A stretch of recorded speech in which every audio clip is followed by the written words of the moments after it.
Hey guys, welcome back to my channel. It's Rua, and today we are going to be doing the infamous cow nails. I know y'all have seen this somewhere, like on Instagram or on Pinterest or like TikTok or something. I've seen these nails everywhere, and I've seen so many variations. In fact, when I was filming this video, like when I wanted to do them, I had no idea what style of them I wanted to do, because at first I wanted to do like a French tip cow nail, and then I was like, hold on, maybe I should do like different colors in the cow pattern on a white background. It was just so many ideas running through my head, but I was like, no, let me not be extra, let me just be normal. Even though these don't look normal at all because they're extremely long. Like, you may not notice because my palms are like really big, but these nails are so long. I just don't know how anyone could function like this. I'm so glad I don't have any responsibilities at this moment, because I wore these nails for like 2 or 3 days and it was hard. It was difficult. I kind of want to do a like a kind of like nail challenge. Would you guys be interested in that? Just me wearing really long nails for a day and seeing how I do stuff. Yeah. Anyway, yeah, I glued on my nail tips. I've linked these nail tips before in my other videos. They're not really nail tips. I don't know how to explain it. They are, but they can also be like press-on nails, but they're not really shaped to be press-on nails. So I usually cut off the part that attaches to your nail bed, and then I just roll with it. If I was wearing this to like last for like weeks and stuff, I would definitely file both my nail bed and the nails to like be a little bit thinner where I attached it to my nail, but that doesn't matter because I wasn't gonna wear it that long. I do make press-ons that are coffin shaped. If anyone is interested, I think I might link it down below. Yeah, if you guys don't know, I started a press-on business. I have a video coming up of me doing a package and stuff like that, but besides the point. Yeah, so if you guys haven't noticed, if you're someone who watches my video, usually you may notice that I usually work on my right hand because my left hand is my dominant hand. But today I was like, let me be different, let me be extra, let me be theatrical, let me be a comedian and work on my dominant hand with my non-dominant hand. And let me tell you, that was difficult. That was hard. It sent me into retrograde. I was deceased at that point. It was so hard and so difficult, especially because the nail tips weren't really adhered properly. If you don't know, I use a base coat so I can take off my nails easy without damaging them, so I can do a lot of designs quickly. So yeah, it was a lot of stuff going on. I wish I had a hand model who would like wear my nails, because I hate wasting designs, but it's whatever. Yeah, so basically it was so hard. That's why the nails look chunky. They just look so off. I'm so glad I finally got a file to do this video with, because if I didn't have a strong file, it would have been so hard to file these down without having them pop off or without having them look kind of presentable, you know what I mean? But it just goes to show, yeah, you can actually do your non-dominant hand if you try really hard. And this video is probably going to be between like 15 and 20 minutes. In reality, it took me about 3 hours to film this. One hand, not two hands, one hand. It took me 3 hours because I was working with my non-dominant hand. And to be honest, it's kind of my fault because I have not touched acrylic for I haven't used acrylic. Like, I haven't done acrylic with my non-dominant hand for like, I don't know, 4 or 5 months. Like, you just need to practice it for it to be normal for you. But yeah. That's all I have to say. That's all I have to say for now.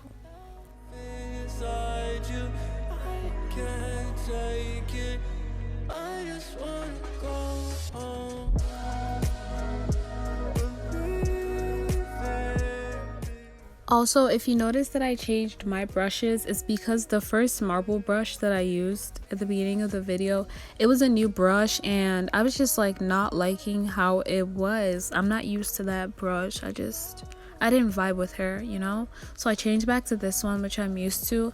And I was just having issues with the proportions of making the monomer and the acrylic powder, because I was literally getting so much acrylic powder in my monomer, it was ruining the whole entire batch of monomer. And as you know, if you're anyone who purchases nail supplies and stuff a lot, you just know that monomer costs a lot of money. It wasn't worth it. I should have practiced a little bit on a hand model before filming this video, but I said no, I'm talented, let me try it out.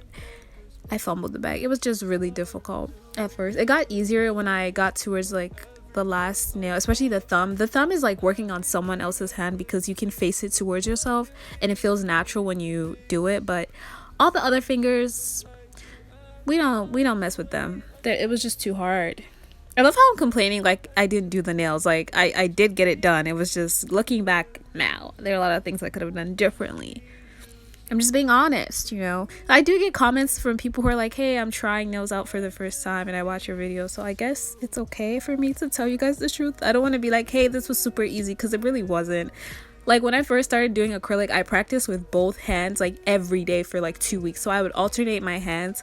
Like I would do like my left hand, which is my dominant hand, I would work with that hand and do acrylics on my right hand and then go back and forth, and I got really good. It was like second nature to me. And then I stopped doing acrylics for another like 5 or 6 months, and then the same thing happened. It's almost like you have to reteach yourself. So I would recommend, if you want to do this like professionally or have like a small business doing acrylics, definitely practice a lot or get a hand model to practice on, because it's just, if you stop for a while, it becomes a whole thing of you reteaching yourself how to do a skill that you already spent time learning. So yeah, and I wouldn't recommend getting like, okay, so what I want to say is, when I did first start acrylics, if this helps anyone out, I did go on eBay and Amazon. I got these silicone hand models and I practiced on those, which was really nice. But you can't take the acrylics off if you do them directly on the silicone hand, and you can't use acetone to remove them, because the acetone erodes the actual like plastic or rubber, whatever the silicone thing is made of. So yeah, I bought those twice and messed both of them up, and the nails got stuck, and they were super cute nails. I wanted to keep them for a display, but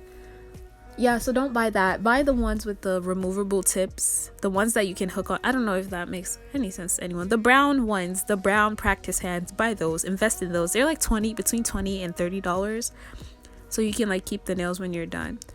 But yeah, doing the thumb was the easiest one. It's like the shortest amount of time. As you can see, look how cloudy the monomer is. That just pisses me off, because I poured in new monomer to like practice or to do these nails. But yeah, make sure you pat your brush down on the towel or whatever you're using before you put in the monomer, because a lot of times I skipped that step and I would basically dump a bunch of like acrylic powder back into the monomer, and it ruins the monomer for like ever. You just have to get new monomer at that point, because if you start on a new set, it's gonna be like chunky and weird, and it's gonna make the brush dirty. So yeah, also funny how that scissor showed up in the background. I lost it and I don't know where it is. I just wanted you to know that, not that you care. All right, so basically I just start filing with this buff. This is a file. It says, when I bought it on Aliexpress, I did a video with these in a haul, but I bought them on Aliexpress and it said 180 grit. Girl, where? Like, sis, it's not even, it's kind of like a buffer. It's like a more rough buffer, but it is stronger, so it kind of does the same job as my other ones, which are actually 180 grit. Someone asked, oh my god, I just remember, someone commented, guys, I try to keep your comments, like I try to keep the suggestions. It's a lot sometimes, but someone did ask me to say how I buff polygel. I don't know if this helps, but it doesn't matter what file you use, as long as it's some kind of file. I would recommend 100, 180 for any type of nails, but with polygel, do not apply a lot of pressure. It's polygel, it's softer, it kind of files off like butter. I feel like people hear a lot of nail artists say that, but it's true. Like, polygel is thin, so it files off easily, and once you buff it down, it's kind of the same as acrylic, but just easier to file down. So it's more forgiving basically than acrylic in a way. So yeah, that's all I have to say about filing. Someone asked that and I said I would make a video, but I'm just so backed up with everything, so that will be coming soon, and I'll actually title the video filing do's and don'ts or something like that. But yeah, I file, and then I use my handy dandy nail gel that I did a review on. That video should be up first. I don't know which is gonna come first, whatever. Guys, if I seem so disoriented, it's because like I'm trying to watch the video. I haven't seen this footage in like 3 weeks. I filmed this so long ago. I don't know what's wrong with me. Not 3 weeks, it was like 2 weeks, maybe a week. Girl, I'm losing track of time. Quarantine is really getting to me. But anyway, yeah, you just file. And I love this drill because I actually have a sanding bit. On my other drill, the sanding bit didn't fit in the drill, if that makes sense. So basically when I increased the RPM, the actual drill bit would slide up and down and basically like erode at my actual skin. Like, that hurts. What the heck? That was a It didn't do that at first, but later on as it got older it started to do that. So I'm so glad with this one. Everything fits snug. It works perfectly. I don't even use a high RPM. I keep like what is that word? Is it raging? No. English is my first language, I promise. I just don't know the word. But I keep talking about this nail drill bit because it's not the nail drill bit, but the e-file, because it's really good. Great investment. 10 out of 10 would recommend. But yeah, I just basically file it down, and yeah. What else I want to talk about? Also, like, I've been getting comments about people saying like, one, they hate the music, or it's like I've gotten a couple comments, not hate, but they dislike the SpongeBob music, which, I mean, it's background music. I don't know what else to do. Do you know how awkward it would be if I just left my voice? Do you know how traumatizing it is to hear my own voice and have to edit the videos? Y'all don't get it. It's hard to hear my own voice replay over and over again until I get a satisfied video. It's sad, really. So yeah, I do need the background music. Every nail tech uses background music. I don't know if, like, I don't know what else to say about that. Some people complain it's too loud. I will decrease the volume, but it's just when I can hear all the little crackling sounds in my voice or the background, it just makes me uncomfortable. It makes me uncomfy. I don't like the feeling. Yeah, and then the SpongeBob music, people are like, it was annoying. I guess I can include it in some parts of the video, but I'm not gonna like make a whole video with the sound again, because apparently it bothered a lot of people.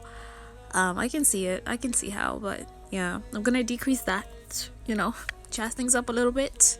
But yeah, I will not leave my voice in a video. It's not a nice feeling for me to know. It's already too traumatizing, if that makes any sense. Yeah, I basically just buff. Like, buffing, I learned that buffing a little bit longer than I usually did makes a huge difference with how smooth the nails are. Especially, e-file does help a lot because it erodes all the bumpy spots in the nail.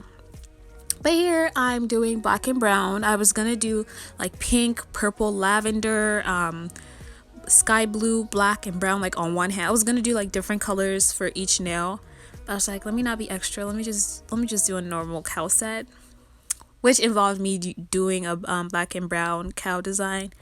But yeah, I was trying to see. I always do this with any video that I'm painting or drawing any kind of shape with. I try it with the ballpoint tool, and then I try it with a small detail brush. They basically have similar, if not the same, like effects when you're doing stuff like this, like designs like this. I did actually look up cow print because I genuinely forgot what a cow print looked like. I don't know. That's not me being quirky or cool. Like, I just don't remember what a cow looked like. So I had to look it up. So yeah. I am trying to buy acrylic paints. I went to Walmart twice. Maybe a lot of nail techs like started buying up the acrylic paints because they were all gone. I asked a lady, she went in the back, they didn't have any. I almost cried, and the other closest Walmart to me is so far away, so I just had to suck it up. I think I'm gonna try and order them online because I want to do like more detailed designs. If you guys don't know, like I've been drawing like for the majority of my life. Like, I used to do makeup a lot on this channel before this whole nail thing kind of blew up for me. But yeah, I like drawing, I like details, I like cute stuff, I like painting. So I haven't done it in a while, but like nails is like a way for me to express my artistic side. That sounds so quirky, but yeah, it's actually true. Like, I like doing nails, especially because I get to draw and like do cute stuff and express myself. But yeah, that's all I had to say. Thank you for coming to my TED Talk.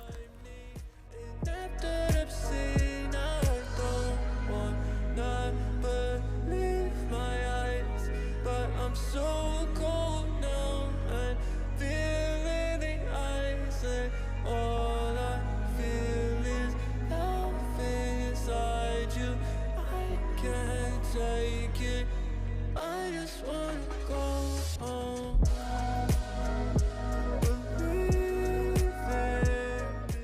So yeah, basically the designs, if I say so yeah one more time, God help us all.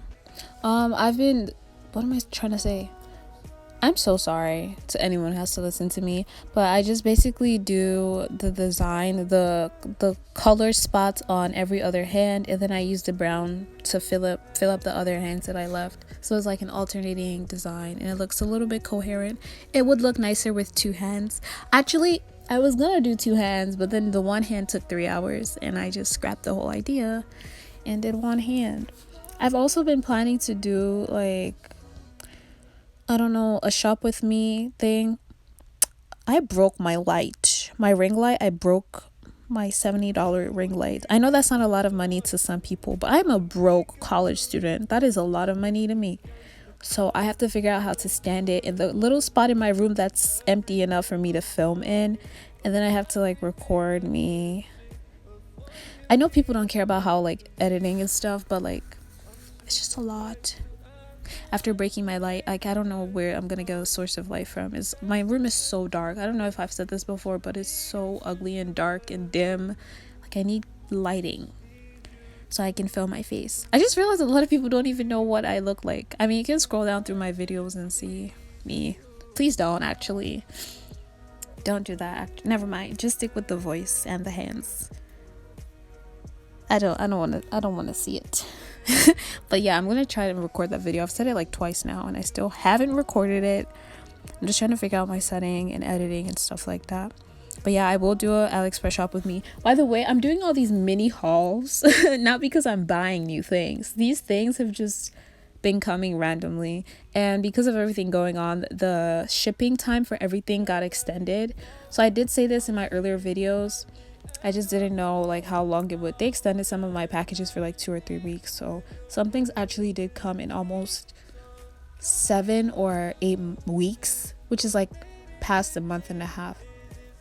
Yeah, so I don't know if you should be ordering stuff on Ali right now, because they are, I guess they are regulating packages more, so some things have been coming later, other things came at the same time. It's like I'm spending a boatload of money on these things, especially with people not being able to work. So yeah, all these things I'm showing, some of the stuff I get it in the mail and I just leave it in my room until I'm ready to film, or until I want to use it and then I have to film. Oh yeah, so the gold, basically it wasn't sticking because my nails, I wiped them down. I shouldn't have done that. I should have left the sticky layer on. But yeah, so I just put random pieces of gold by adding a little bit of top coat or base coat in the corner, dipping my brush in it, and then picking up some foil. Recommendation, if you get foils that have big chunks, like try to use your finger to break them apart, or like break them up with a brush or something. It makes it easier to put on your nail and make it like flat and coherent. But that's all. Foil is such an easy thing to use because it's not special, it's not dramatic. You just have to place it and it looks cute, especially against the white background.